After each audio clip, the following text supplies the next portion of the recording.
जब रमज़ान के बाबरकत महीने में इफ्तारी के वक्त एक भूख से निढाल मुसाफिर हज़रत मोहम्मद सल्लल्लाहु अलैहि वसल्लम के पास पेश हुआ तो एक गरीब सहाबी ने मुसाफिर की ऐसी खिदमत की कि कुरान में उन सहाबी और उनके घर वालों की तारीफ हमेशा के लिए महफूज कर दी।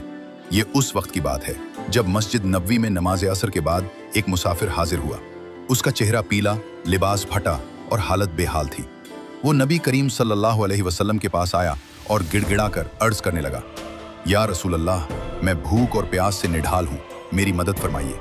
आप सल्लल्लाहु अलैहि वसल्लम का दिल भर आया। आपने घर पैगाम भेजा तो हज़रत आयशा रज़ी अल्लाह अन्हा ने जवाब दिया कि घर में सिर्फ पानी है। आप सल्लल्लाहु अलैहि वसल्लम ने सहाबा की तरफ देखकर फरमाया, आज रात इस शख्स को कौन अपना मेहमान बनाएगा? अल्लाह इस पर रहम फरमाएगा।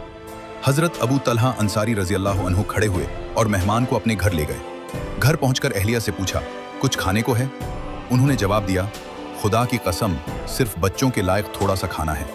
अबू तलहा ने फरमाया, बच्चों को कहानी सुनाओ और सुला दो, और जब हम दस्तरखान पर बैठें तो तुम किसी बहाने चिराग बुझा देना।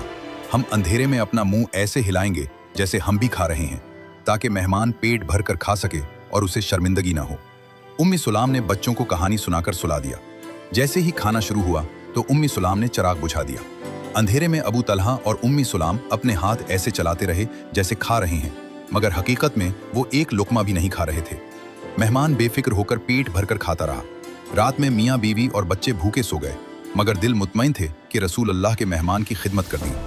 फजर की नमाज के बाद जब अबू तलहा मस्जिद में पहुंचे तो नबी करीम सल्लल्लाहु अलैहि वसल्लम ने मुस्कुराकर फरमाया, कल रात तुम दोनों ने अपने मेहमान के साथ जो किया उसे देखकर अल्लाह ताला अर्श पर खुश हुआ। इसी मौके पर कुरान की सूरत अल हश्र की आयत नाजिल हुई, और वो अपनी ज़ात पर दूसरों को तरजीह देते हैं, खाह वो खुद फाके से हो। इस सच्चे वाक़े का मकसद सिर्फ यही है कि इस रमज़ान में अपनी इफ्तारी में किसी एक भूखे, गरीब या मुसाफिर को ज़रूर शामिल करें, चाहे आपके पास खर्च कम ही क्यों ना हो, क्योंकि बांटने से बरकत बढ़ती है और अल्लाह की खुशनुदी मिलती है।